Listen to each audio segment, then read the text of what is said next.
Okay, thanks everybody that's in the room for joining us today. We're going to go ahead and get started. This event will be recorded, so if you miss any slides or if we're going too fast or you want to learn more, etc., we will provide a copy for everybody after the fact or access to it to view later or share with other people in your organization. This is the first of a new series that we're deploying throughout the rest of the year. So today's topic is approaching government and DOD compliancy, how to become DFARS and more specifically CMMC compliant. This is a very broad stroke overview, 30,000 foot overview, kind of looking down at what's going on in the space and how you can start to prep your business to become compliant. So, when I say broad there, the reason this is a series is the rest of the series, we're going to focus on some of the very specific levels of the CMMC compliancy and what those levels look like in more detail. So just a heads up for anybody, want to make sure we're setting good expectations. So just a quick introduction. My name is Eric Clark. I'm a Client Success Associate here at SWCTech. I've been with the company for just short of 4 years now.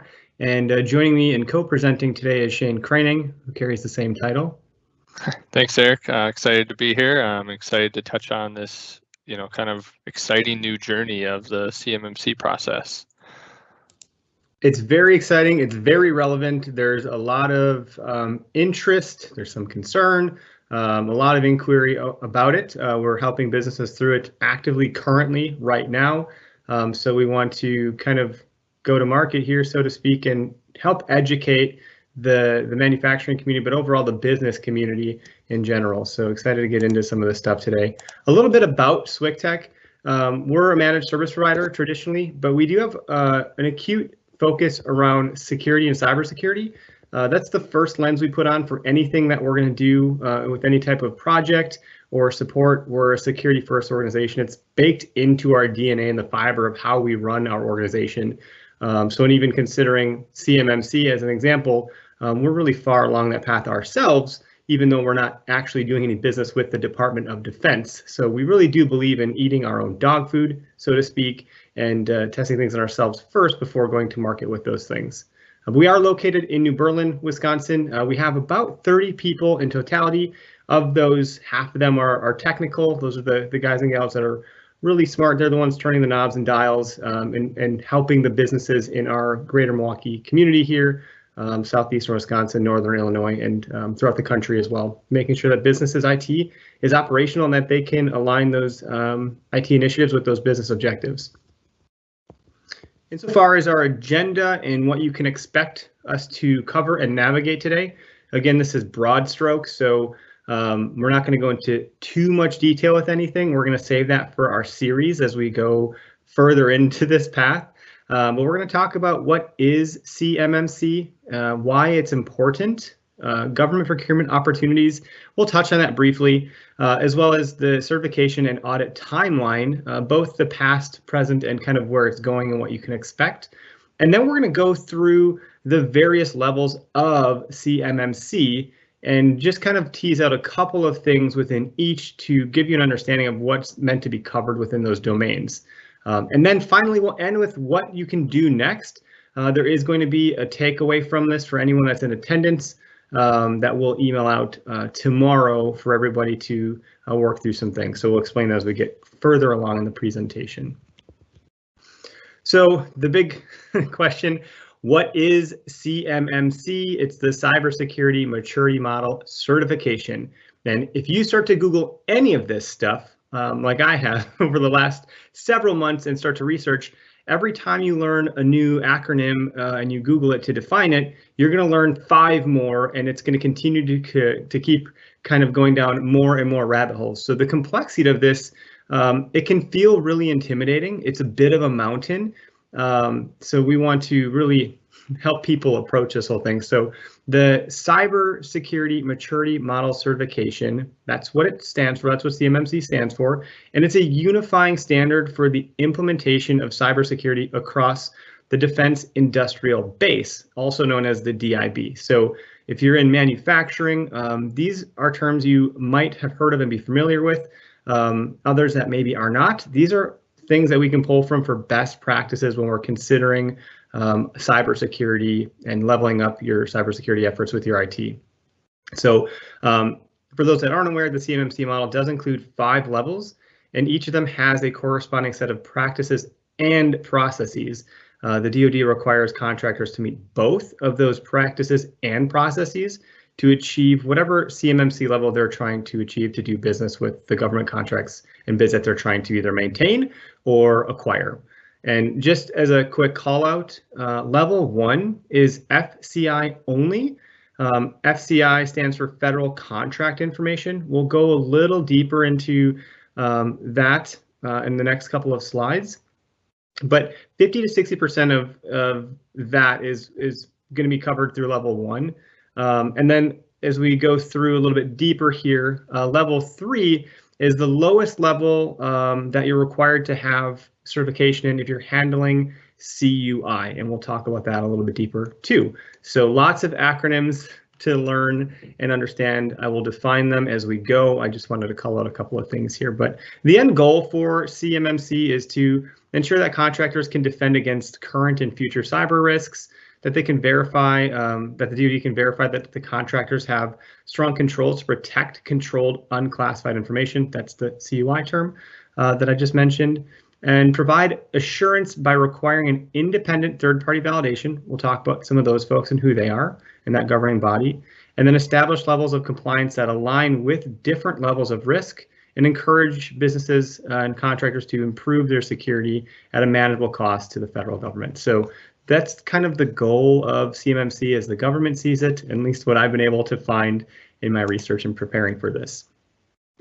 An important note to call out, something that SWCTech is already doing, is we are what's called an RPO. We're a registered provider organization.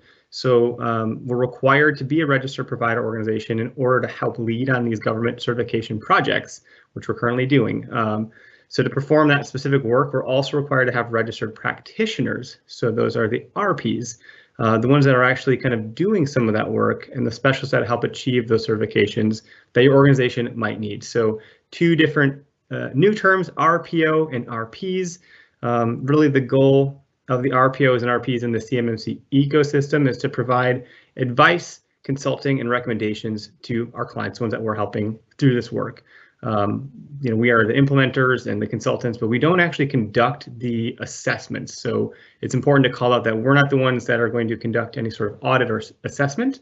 So we're not certified to do that. That's not what this stands for. So just wanted to make that point and call that out, that's kind of what that is. So you'll see this badge on our website shortly as we get that put up there.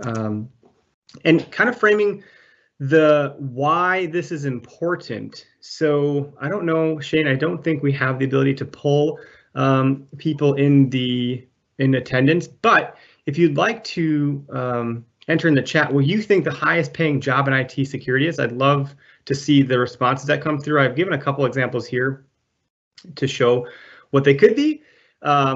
But I want to start here because this is going to paint a picture of why this is so critically important, whether you're doing business with the DoD and their supply chain as a manufacturer or supplier or not, whether if you're not in that ecosystem, this is still critically important to consider. So I'll just take a quick second to look at our chats and see if I see anybody commenting or responding with that. If I don't, I'll continue to move on. That's fine. Just think about that answer here. And go ahead, Shane. Eric, my guess is the CISO, Chief Information Security Officer. Yeah, that would be the highest paid one on this particular list. So on this list, the CISO at the top end makes about $300,000 per year. The lead software engineer is $225,000 a year, and then cybersecurity sales engineer anywhere from $180,000 to $220,000, and then the cybersecurity architect is $140,000 per year. So these are really high-paying positions. That's a lot of money, but that's far, far, far from the highest paid position you can have in this space. And I think there's 300,000 companies right now in the DIB, the Defense Industrial Base, and that includes contractors and subcontractors both. So with that amount of companies in that DIB, that's a lot of risk that the government is kind of taking on without having any sort of governing or accredited body to audit and make sure they're all secure. So the highest paying job, my PowerPoint will work, is the cyber crime itself. It's the stealing the data, reselling it on the dark web, encrypting the data, ransoming it to companies to decrypt it, and hacking bank accounts and making fraudulent transfers. So just to not completely scare everybody, but to set the tone of how serious this stuff is, in a 2021 world where we have well-funded nation states like North Korea and traffickers like the Sinaloa cartel who are paying the bank fraud game, and we've done a lot of webinars and lunch and learns with different banks about how they deal with cybercrime on their end. But we're defending companies from professional criminals, the Russian business network, the Carvana group, Casa Nostra, Yakuza, and the Sinaloa drug cartel. And I list all these things off to show that these groups are stealing data and hacking accounts at 2 petabytes a day. That's a lot of data, and it's worth $10 million each. So with almost zero cost, this criminal activity, it's invisible to most companies until it's too late. Traditionally, that's how it goes. It's, oh no, we've been hacked, and no one saw it coming because it's all happening kind of in this undercurrent, and hardly. I don't want to say anyone, but a lot of businesses aren't taking it so seriously, and they're not willing to pay the cost of incorporating better security to button up against these threats. So, today's hackers, they're well funded, they're difficult to identify, they're likely out of this country, they're big business, it's big crime, and these I was going to say they're very industrious because of the black market for stolen data pays so well. So they're able to go from an idea in the morning to fully operational in the afternoon and to millions of dollars in profit by the end of the day. So again, just a different way to think about why this is being taken so seriously from the DOD and the government, that if you as a business, if you have suppliers in your supply chain or vendors, and if you think about how many vendors that may have been attacked by some sort of cyber crime, if they've got their data encrypted, or there's a phishing attack or a spearing attack where someone was impersonating a person that you deal with, that's kind of what's happening to the government. So they're saying, okay, we've had enough of this. We need to find a way to protect everybody that's in our ecosystem. And that's what this is all about. So if you're looking to procure some of these opportunities, these are some of the logos and companies that you might be familiar with already. You have to have a Dun & Bradstreet number to even kind of go down this path. That's step one. Then you register for SAM.gov, and you can start to see the jobs that are posted there and bid on them. You can be GSA certified and have that GSA, kind of logo on your website to maybe improve your odds, etc. But this is a moving target, so it's not yet known if you'll have to have a certain level of your CMMC certification before you can get into these things, or if it'll be called out on the various jobs that you'll be bidding on. So things are being refined as we go. This is still pretty new in retrospect. And if you have questions about your position or kind of where you're trying to go, please reach out to SWCTech. We'll be as helpful as we can to help answer questions that you might have as you consider that. And one of the terms that I mentioned a bit ago was CUI, Controlled Unclassified Information. So CUI, is government created or owned information, and it requires safeguarding or dissemination controls that are consistent with the applicable laws that are put in place. So technical information with military or space application, it's subject to controls on access use, the reproduction of those documents, the modification of them, the performance of them, how you're displaying them, where you're releasing them. Like if you are in some sort of defense contract, maybe if you have an operation in Europe, a PDF might not be able to even leave the United States, right, in a digital fashion. These are things that are controlling that unclassified information. So again, I did mention at level 3, that's the lowest level that you're going to need to be certified for if you're handling this controlled unclassified information. So things like tax information, law enforcement, a couple more examples, financial information, procurement and acquisition, et cetera, so forth. Again, if there's questions there, feel free to raise your hand. We can always take questions that go deeper offline. Everyone's situation and where they're at and what they're doing with cybersecurity is very different from business to business. And the intention of this presentation, again, is to be a little more broad. So as we go a little bit deeper here, I did mention that there are processes and practices, and you have to adhere to both. It's not one or the other. And if you look at this chart here, if you start at level 1 and work your way up to 5, level 1 is real basic cyber hygiene. That is going to be required. If you're already doing business with the DOD in some fashion, you're going to need to be at least level 1, that basic cyber hygiene, and it has to be performed. And then as you go up, then we're documenting these things. So it's performed and, and documented. And then as you go up further, your cyber hygiene has improved and it's managed. And then now you're being more proactive and there's checks and balances in place. So it's managed, but someone's reviewed that it's being managed, et cetera. And then level 5, advanced and progressive, and you're optimizing that continuously, and you're on a good kind of trajectory to continue to do those things. So again, it's designed, the CMMC model is designed to maintain the security of controlled unclassified information that are stored on the networks of the DoD contracts. So this is, again, the big reason as to why this is happening and what you can do for it. And when you think about the domains that we'll cover, I always try to think back to this CUI, this controlled unclassified information. And if there are any questions or if I'm going too fast, feel free to put them in the chat and we'll answer them as we go. Hey, Eric, I think that's a great opportunity to bring up a quick question that was asked. Kind of relates to what you're on right now, so I'll go ahead and share it. Is cyber liability insurance a requirement for small businesses under the CMMC compliance? That's a good question. I don't have the answer. What I've read so far, it depends on who your carrier is. I know, for example, a business that I was talking to actually this week, their cyber insurance will not be able to be renewed if they don't have multi-factor authentication in place. So multi-factor authentication is part of, what you can do here and some of the things that take place in when we get to level 3. So I don't know, that would be a good question to ask your insurance provider and see if they have any rumblings of this or can speak to it. We'll get into the timeline of this, but the certification process does not need to be completely required or won't be required until 2026. There's a caveat to that for level 1. If you are already doing business with government contracts, if you want to maintain them, it's by 2025. You'll have to be at least level 1. Beyond that, for anything else, it's level 3.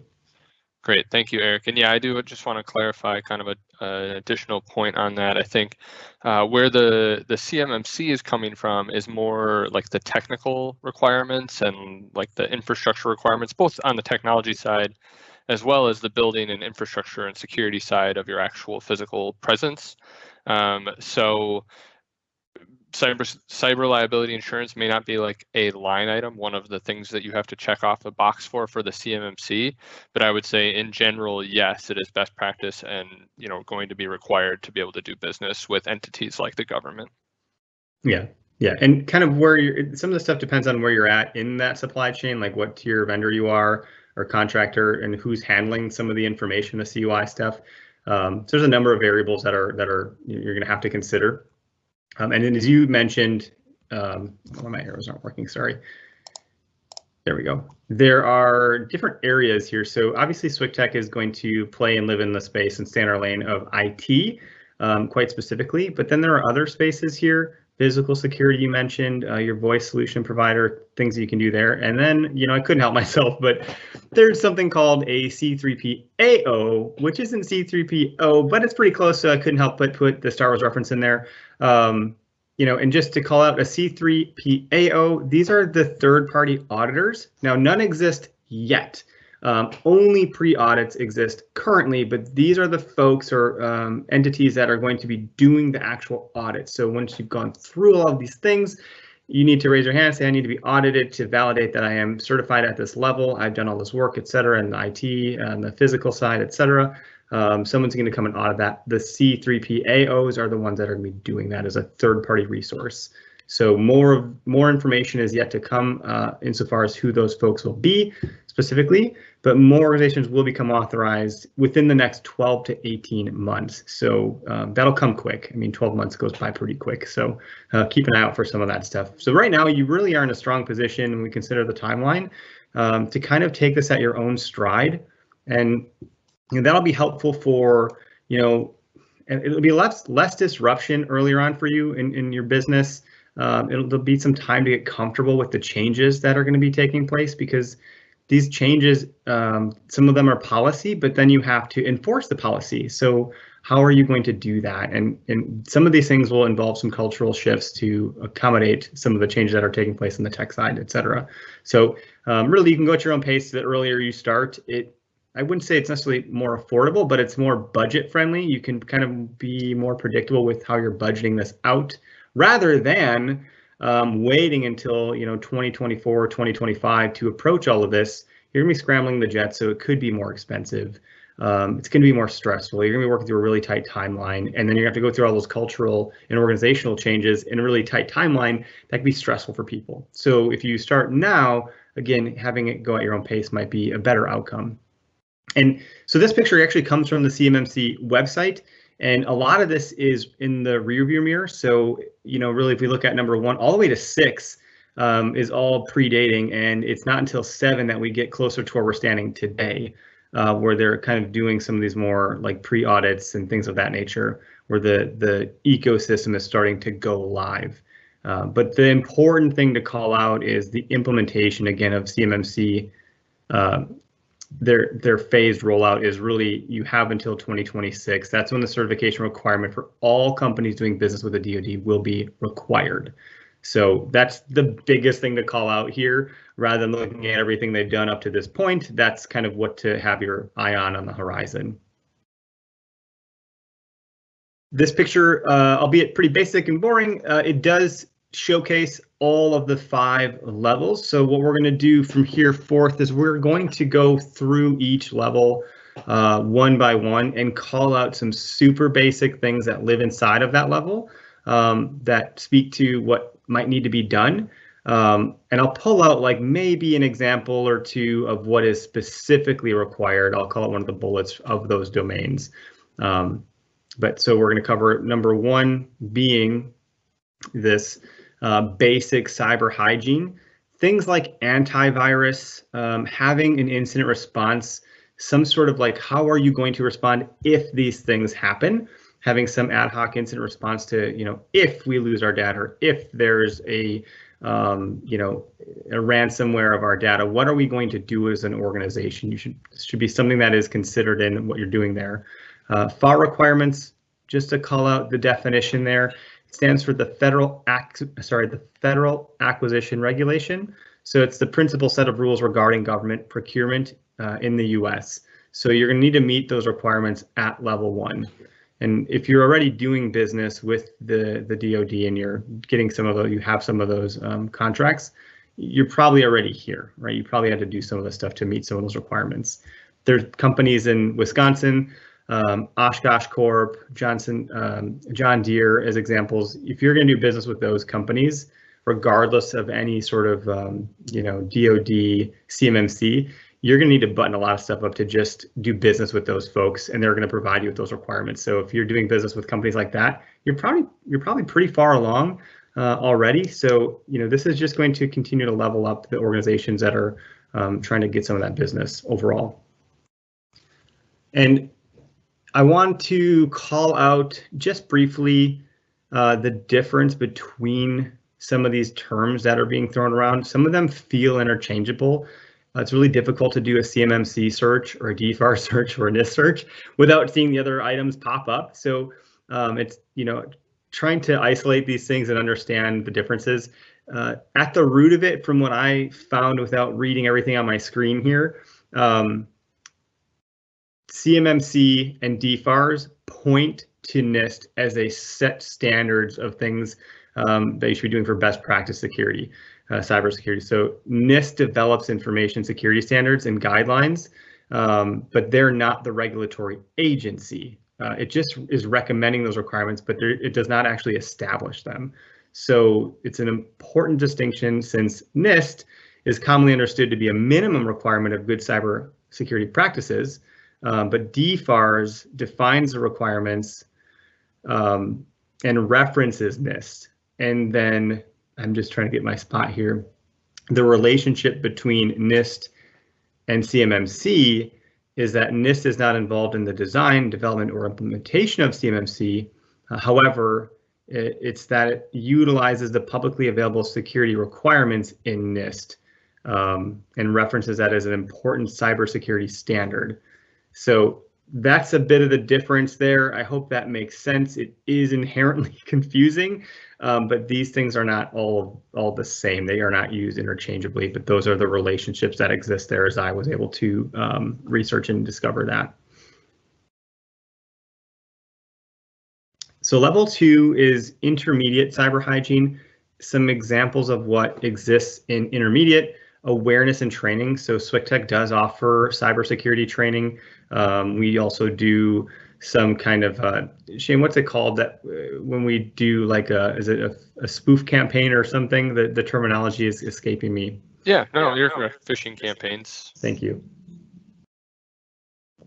And we do those to identify weak spots, not to call anybody out or anything like that at all, but it's more or less we can deploy a mock phishing campaign or something to that effect and try to entice people to click on something, to then have training around that to show, hey, this is what you could have identified to avoid clicking this. This is the potential risk that could have taken place if you would have clicked this, etc. And then continue to train and show the improvement then of having gone through these types of exercises. At this point, you're implementing some risk management. You have backups in place. And some of these things, as we look at the spectrum here of all of this, you might be really far along in one aspect of business, but deficient in another area. So you might have some components that really meet level 3 and others that are deficient and are still lagging behind at level 1. So it really is a bit of whack-a-mole as you try to identify the gap analysis and where you might have to do more or do less. That's something that we're going to provide with everybody after this presentation tomorrow that I mentioned earlier. So level 2 briefly requires the organization to establish and document practices and policies to guide the implementation of your CMMC efforts. So this documentation of practices really enables individuals to perform them in a repeatable manner, which helps them develop mature capabilities. So it really comprises many of the security requirements specified in NIST 800-171, along with best practices and standards and references from level 1.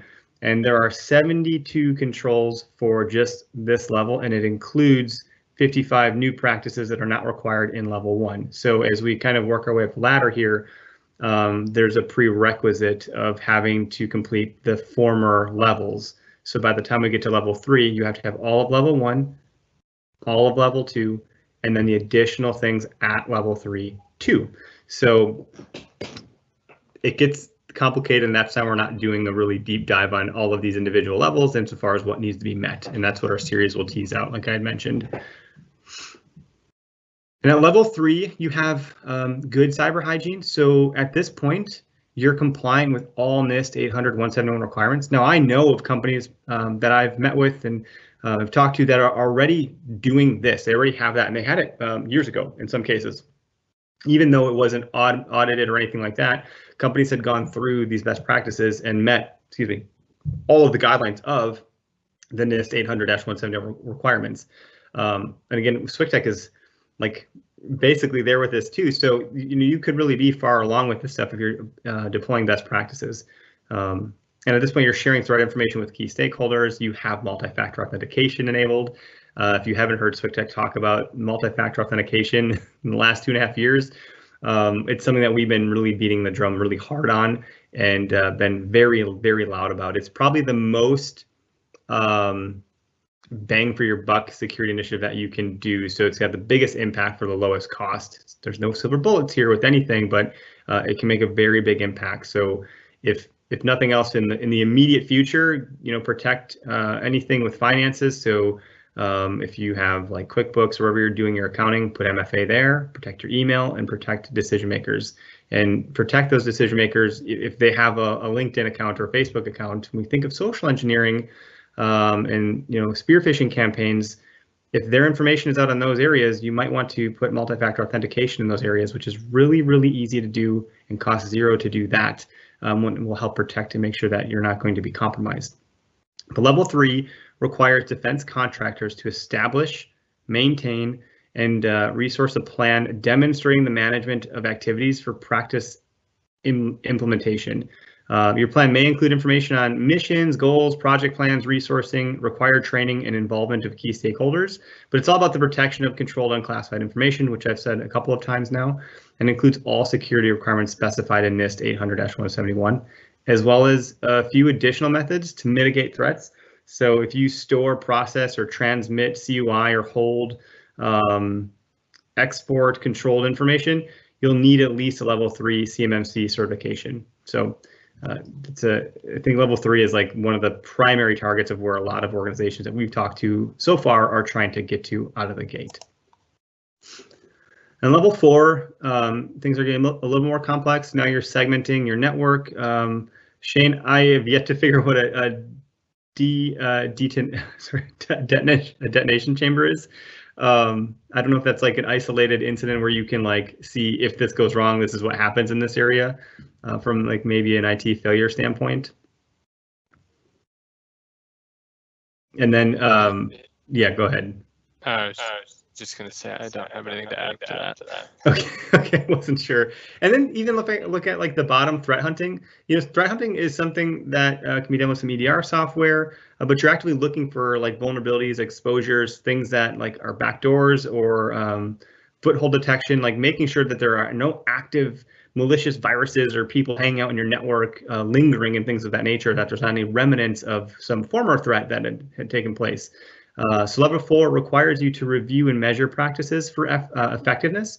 And at this level, your organization can take any necessary correction action and inform leadership of any issues on a recurring basis. So practices for level 4 prioritize protection of CUI from advanced persistent threats, also known as APTs, which are often attacks sponsored by nations of very large organizations. Like I mentioned very early on, when we were talking about the most the highest paid salary in the cyberspace as an example. Level 4 practices include a subset of enhanced security requirements from the NIST 800-171B and other cybersecurity best practices found in CERT resilience and CIS controls. So this gets a little bit more involved once we get to this level. There's 156 controls for this level. To comply with situational awareness, level 4 requires DOD contractors must implement threat monitoring. So this is getting significantly more advanced here, but it's building on all of the other levels that we've already discussed. So again, the prerequisite, you have to then be up to level 3 certified to even get to level 4. And then level 5 is advanced and progressive cyber protection. So at this point, you have potentially a SOC operation, which is the Security Operations Center. SwiftTech has one of these. We have a SOC at our company. You're doing device authentication, cyber maneuver operations, organizational custom protections, real-time asset tracking. This is getting far more complex and more robust, but it requires you standardize and optimize process implementation across the entire organization. So at the same time, it practices center on protecting CUI from those APTs that I mentioned on the last slide, which means increasing the depth and sophistication of your cybersecurity capabilities. So here at level 5, there's 171 controls for this level, and they're again, of course, intended to protect against common threats in addition to the APTs. But here, incident response requirements address the need to develop and implement a response to declared incident. It requires defense contractors to gather attack forensics and test their their processes to ensure that they have a proven ability to handle a live incident. So you really need to have your stuff together and have the tooling in place and the best practices in place to really identify everything that's going on within your network. So it's far more complex. I don't know of any businesses that are at level 5. I don't know of any examples off the top of my head. Hard to know who those businesses could be. IT is not something that's like publicly exposed. And this is still so new that, there's not even auditors yet. So again, this is maybe a place you're trying to get to depending on who you're trying to do business with in the DOD. And just to kind of wrap up here and bring the plane in for a landing, I wanted to visualize the domains in which all of the various levels, 1 through 5, exist. So there are 17 domains in totality that relate to all of the 5 certification levels of CMMC. So access control, asset management, audit and accountability, maintenance, etc. And then there's 6 that are highlighted yellow.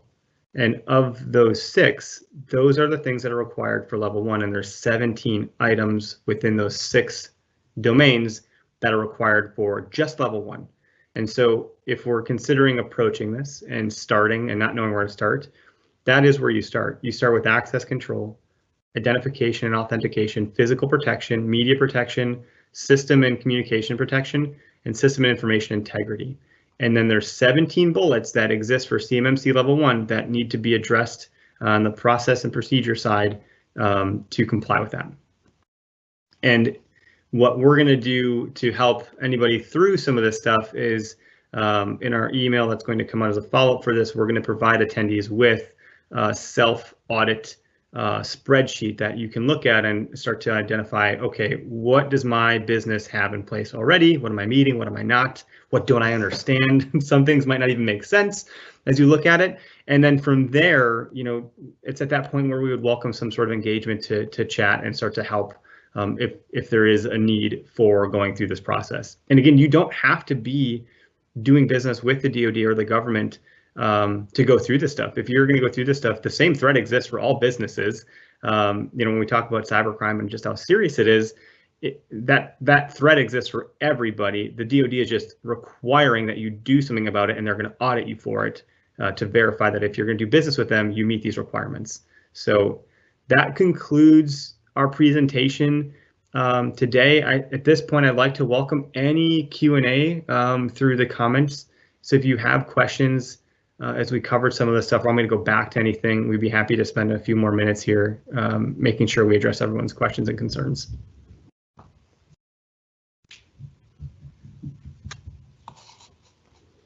And it is a complex and potentially confusing topic. And you know, some folks in the manufacturing space or that are already doing work with the DoD may have a really strong understanding of the stuff already. So one thing you can do is you can ask your whoever you're doing business with if they are requiring anything, if there's, you know, do they have documentation on what's required, et cetera. So you can always reach out to the folks in your ecosystem that you're already doing business with to get some more intel on this too.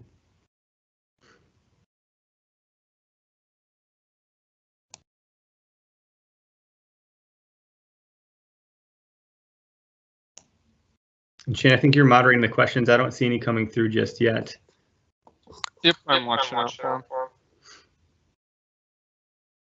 them. If we don't see any come through in the next minute or two, we'll probably go ahead and end our live broadcast.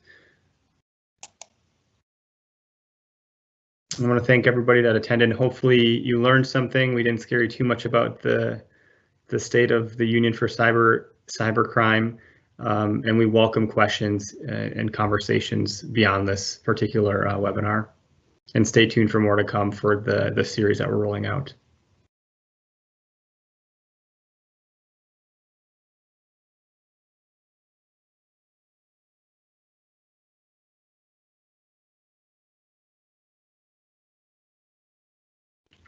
Shane, we should probably find a way to cue up some Jeopardy music for this last part so it's got some personality to it. No questions yet, so I think if any questions do arise, we do have one here, Eric. Oh, you do? Thank you. Okay, good.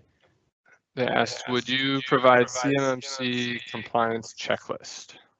So we have the self-audit that will come out tomorrow.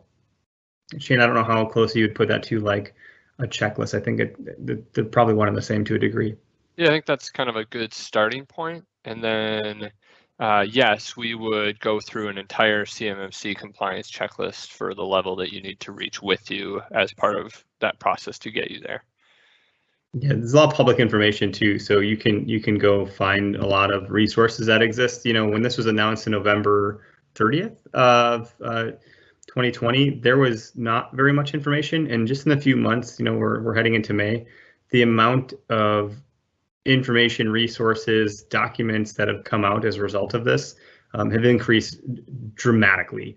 So, finding some of the stuff isn't so difficult. In fact, the opposite problem now exists, that there's so much information out there, it's actually hard to know what things to look at.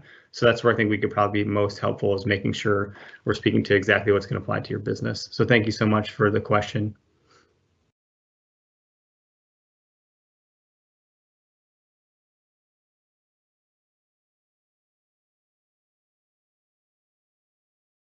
All right, everybody, no new questions. So I think we're going to end our presentation today, and keep a lookout tomorrow for a couple follow-up emails from SWCTech. Great. Thanks so much, Eric. Appreciate everybody's time. Thank you.